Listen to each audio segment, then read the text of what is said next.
વિદ્યાર્થી મિત્રો, આજે આપણે ધોરણ 7 સામાજિક વિજ્ઞાનના વિષયમાં પાઠ 1 રાજપૂત યુગ, નવા શાસકો અને રાજ્યો વિશે માહિતી મેળવીએ.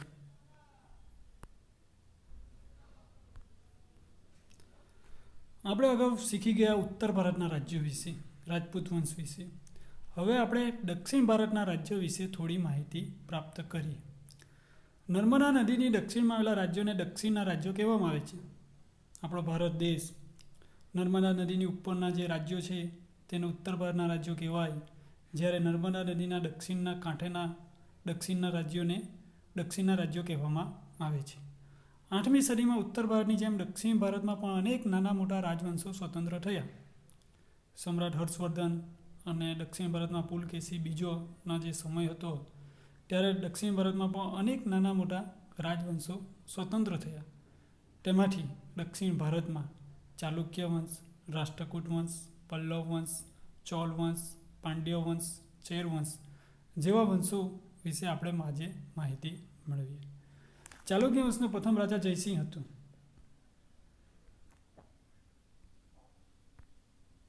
ચાલુક્ય વંશનો પ્રથમ રાજા કોણ હતો? જયસિંહ. પુલકેશી પ્રથમ ઈસવીસન 540માં વાતાપીને રાજધાની બનાવીને અલગ રાજ્ય સ્થાપ્યું હતું. આ વંશ વાતાપી એટલે કે બાદામીના ચાલુક્ય વંશ તરીકે ઓળખાયું. આ વંશમાં કીર્તિવર્મા, પુલકેશી પ્રથમ, પુલકેશી બીજો જેવા મહત્ત્વના શાસકો થઈ ગયા. ચાલુક્ય વંશમાં આપણે જોઈએ તો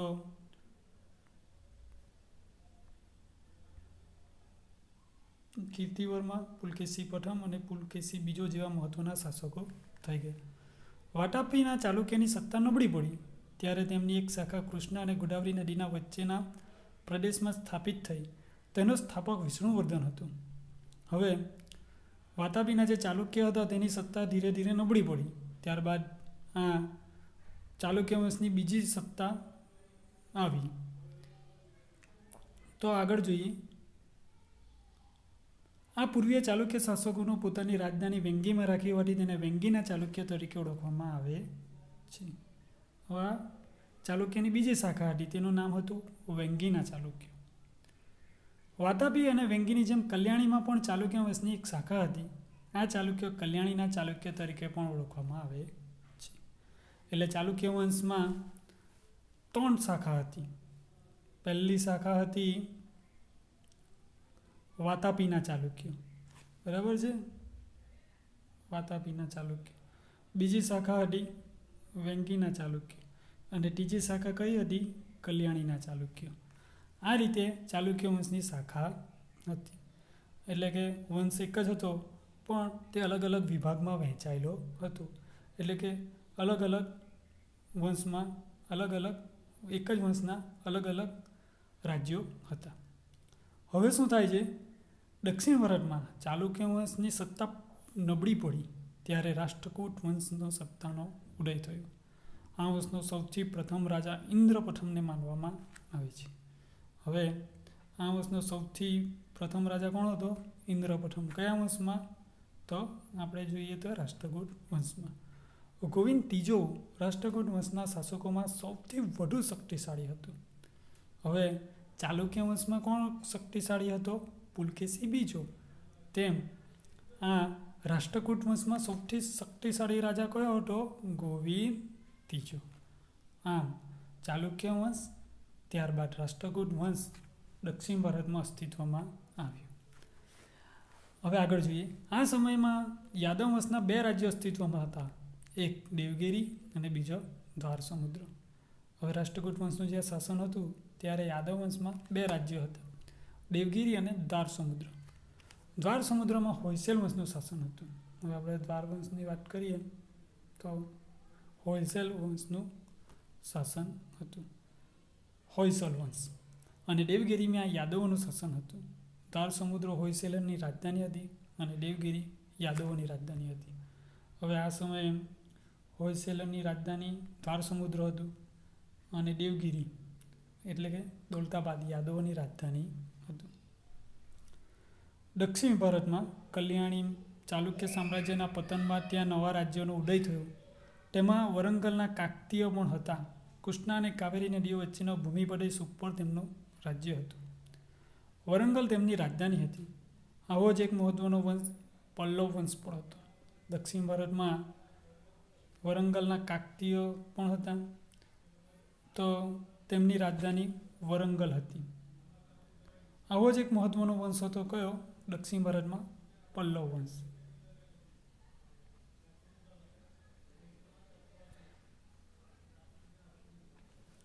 આ વંશની સ્થાપના બપ્પદેવ કરી હતી. પલ્લવ વંશની સ્થાપના કોણે કરેલી? બપ્પદેવ.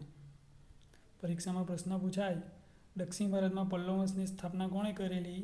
તો રાજા બપ્પદેવે. તેમની રાજધાની કાંચીપુરમમાં હતી. હા, પલ્લવ વંશની રાજધાની ક્યાં હતી?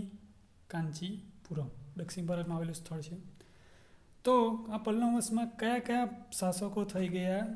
તો મહેન્દ્રવર્મા પ્રથમ, નરસિંહવર્મા પ્રથમ અને નરસિંહવર્મા બીજો. પરીક્ષામાં પ્રશ્ન પૂછાય, પલ્લવ વંશની સ્થાપના કોણે કરેલી? તો બપ્પદેવે.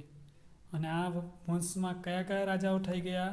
તો મહેન્દ્રવર્મા, નરસિંહવર્મા પ્રથમ અને નરસિંહવર્મા બીજો.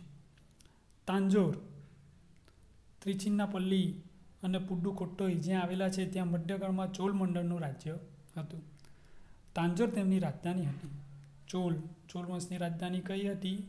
તાંજોર.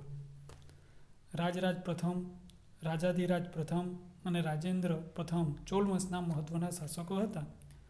પલ્લવ વંશમાં કેમ મહેન્દ્રવર્મા પ્રથમ, નરસિંહવર્મા પ્રથમ, નરસિંહવર્મા બીજો, તેમ ચોલ વંશના પણ કયા કયા શાસકો હતા? તો રાજરાજ પ્રથમ, રાજાધિરાજ પ્રથમ અને રાજેન્દ્ર પ્રથમ. આ દક્ષિણ ભારતમાં ચોલ વંશના અગત્યના શાસકો હતા. દક્ષિણમાં આવું એક પ્રાચીન રાજ્ય પાંડ્ય પણ હતું. આપણે આગળ જોઈ ગયા તેમ ચાલુક્ય વંશ, રાષ્ટ્રકૂટ વંશ, બરાબર, ચોલ વંશ. હવે આપણે જોઈએ પાંડ્ય વંશ. કયું વંશ? પાંડ્ય.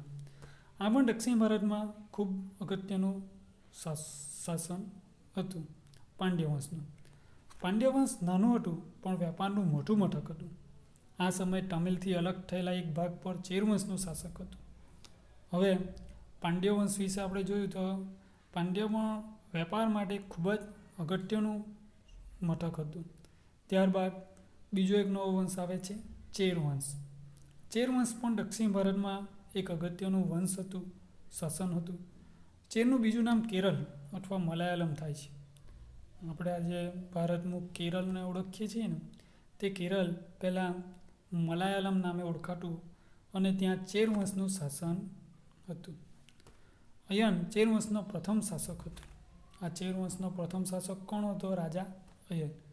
અને સેન્તુંગ વન ચેર શાસકોમાં સર્વશ્રેષ્ઠ શાસક હતું. એટલે કે ચેર વંશ જે કેરાલામાં આવેલું હતું તેમાં સૌથી શક્તિશાળી શાસક કોણ હતો? સેન્તુંગ વન. હવે આપણે જોઈએ રાજપૂત યુગની શાસન વ્યવસ્થા. આપણે દક્ષિણ ભારતના બધા વંશ વિશે જોઈ ગયા. ચાલુક્ય વંશ, રાષ્ટ્રકૂટ વંશ, ચેર વંશ, પાંડ્ય વંશ, ચોલ વંશ. હવે આપણે રાજપૂત યુગની શાસન વ્યવસ્થા જોઈએ.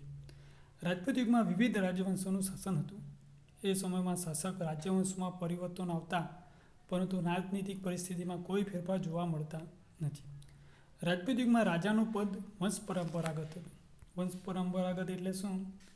કે જે રાજા મરે તો ત્યારબાદ તેનો પુત્ર ગાદી પર આવે. રાજાનો જ્યેષ્ઠ પુત્ર એટલે મોટો પુત્ર. 2-3 પુત્રો હોય તેમાં જે મોટો પુત્ર હોય તેને જ્યેષ્ઠ પુત્ર કહેવાય. તો તે રાજાધિકાર બને તેવું ન હતું. એવું નહીં કે મોટો જ પુત્ર રાજા બને, નાનો પુત્ર પણ બને, વચ્ચેનો પુત્ર પણ બને, બરાબર. તો આ રીતે રાજા પોતાના પુત્રોમાંથી ઉત્તરાધિકારી તરીકે કોઈ એક પુત્રને યુવરાજ બનાવતા. રાજાને એમ નક્કી થાય કે મારે મોટા પુત્રને, બીજા નંબરના પુત્રને કે ત્રીજા નંબરના પુત્ર કે ચોથા નંબરના પુત્રને રાજા બનાવવો છે, તો રાજા એ પુત્રને નક્કી કરતા અને તે યુવરાજ કહેવાતો. યુવરાજ એટલે રાજકુમાર, રાજા. આ યુવરાજ પાછળથી રાજા બનતો. લોકો અથવા રાજ દરબારીઓએ ચૂંટણી કરીને અથવા પસંદગી કરીને રાજાઓની પસંદગી કરી હોવાના ઉદાહરણો છે. એવું નહીં કે રાજા જ એના પુત્રને રાજા બનવા માટે, યુવરાજ બનવા માટે પસંદ કરતો. પણ એવું પણ આપણે જોયું છે કે લોકો અને રાજ દરબારીઓ ચૂંટણી કરતા અને 2 પુત્રો હોય કે 3 પુત્રો હોય કે 4 હોય કે 5 પુત્રો હોય તો તેમાંથી આ લોકો અને રાજ દરબારીઓ ચૂંટણી કરીને રાજા પસંદ કરતા. આજે કેમ આપણે સરપંચની ચૂંટણી કરીએ છીએ, વિધાનસભ્યની ચૂંટણી કરીએ છીએ, લોકસભ્યની ચૂંટણી કરીએ છીએ, તો આ ચૂંટણી કરીને એ લોકો રાજાની પસંદગી કરતા. તેવા ઉદાહરણો પણ છે. પહેલું ઉદાહરણ જોઈએ તો કાશ્મીરમાં યશસ્કરની બ્રાહ્મણોની સભાએ પસંદગી કરી હતી. કાશ્મીરમાં એક રાજા હતા, યશસ્કર રાજા. તો તેની ચૂંટણી પોતાના પિતા રાજાએ નહીં કરેલી, પણ બ્રાહ્મણોએ એ યશસ્કરની પસંદગી કરી હતી. આ સમયે મંત્રીઓના 2 પ્રકાર હતા, એક અમાત્ય અને બીજા સચિવ. આ સમયે મંત્રીઓના પણ 2 પ્રકાર હતા, એક અમાત્ય અને બીજા સચિવ. એટલે કે રાજ દરબારમાં 2 પ્રકારના મંત્રીઓ હતા, એક અમાત્ય અને બીજો સચિવ. અમાત્યનું કાર્ય મંત્રણા અને રાજનીતિ કરવાનું હતું. અમાત્ય એટલે હાલમાં કેમ ભારત દેશ છે, તો ભારત દેશમાં વિદેશને લગતી જે કાર્ય હોય તેને વિદેશ મંત્રી કહેવાય છે. તો અમાત્ય એટલે કે હાલના વિદેશ મંત્રી. તો તેનું કામ શું કરવાનું હતું? મંત્રણા, એટલે એક રાજ્ય સાથે બીજા રાજ્યની મંત્રણા કરવાની, રાજનીતિ કરવાનું. જ્યારે સચિવોનું કાર્ય લડાઈ અને સુલેહનું હતું. પહેલાંના રાજાઓમાં ખૂબ લડાઈ થતી એકબીજા રાજ્ય સાથે જીતવા માટે. તો આ સચિવોનું કાર્ય લડાઈ અને સુલેહનું હતું. દરેક પ્રકારની નીતિઓ અંતિમ નિર્ણય રાજા કરતો. અમાત્ય અને સચિવોને સાંભળીને એનો અંતિમ નિર્ણય તો કોણ કરતો? રાજા પોતે જ કરતો. આ સમયે શાસનના અમલદારોમાં મહાપ્રતિહાર અને દંડનાયક જેવા હોદ્દાઓ અમલમાં હતા. નગરની સભાનો વડો નગરપતિ કહેવાતો. જે નગરની સભા હતી તેનો મુખ્ય માણસ, આજે કેમ આપણે ગામના વડા એટલે કે સરપંચ તરીકે ઓળખાય, તેમ નગરના સભાના વડાને નગરપતિ કહેવાય. આજે પણ આપણે કોઈ એક નગર જોઈએ તો નગરપાલિકાના વડા હોય પ્રમુખ કે નગરપતિ, તો તેવી જ રીતે જૂના રાજ્યોના સમયમાં પણ નગરના સભાનો વડો નગરપતિ કહેવાતો હતો. રાજપૂત યુગમાં ગ્રામીણ સંસ્થાઓનું મહત્ત્વ વિશેષ હતું. આ સંસ્થાઓનો એવો વિકાસ થયો કે મુગલ કાળમાં પણ ગ્રામ પંચાયતનું મહત્ત્વ રહ્યું. હવે આ સમયે ગ્રામ્ય વિસ્તારોનો પણ ખૂબ વિકાસ થયો અને મુગલ કાળમાં પણ ગ્રામ પંચાયતનું મહત્ત્વ રહ્યું. ઉત્તરની જેમ દક્ષિણ ભારતમાં ગ્રામ પંચાયત આધીન હતું. તેનો વડો મુખી કે સરપંચ ગણાતો. હવે તે સમયે ગામનો વડો એટલે કે મુખી એટલે કે સરપંચ તરીકે ઓળખાતા હતા. આજે પણ ગ્રામ પંચાયતના વડાને સરપંચ તરીકે જ ઓળખવામાં આવે છે. એટલે કે ત્યારથી જે ચાલી આવેલું ગ્રામ પંચાયતના વડા ને સરપંચ કહેવાતું તે આજ દિન સુધી પણ ચાલી આવેલ છે. કેટલીક બાબતોમાં ગ્રામસભા ન્યાય આપતી. હવે તે સમયે શું હતું? ન્યાયાલય, કોર્ટ જેવું કંઈ પણ હતું નહીં. તો ત્યારે ઝઘડા કે કોઈ મુશ્કેલી હોય તેનો નિર્ણય કોણ લેતું હતું? ગ્રામસભા. ગ્રામસભામાં મિટિંગ થતી અને ગ્રામનો જે કંઈ લડાઈ ઝઘડા હતા તે ગ્રામસભામાં જ બંને પક્ષની દલીલો સાંભળવામાં આવતી અને ગ્રામસભામાં જ ન્યાય આપવામાં આવતો. પરંતુ રાજ્ય શાસનમાં ન્યાયતંત્રનો સર્વોચ્ચ વડા રાજા હતો. પરંતુ આખરી નિર્ણય કોના પાસે હતો? રાજા પાસે હતો. રાજા જે કહે તે ફાઇનલ.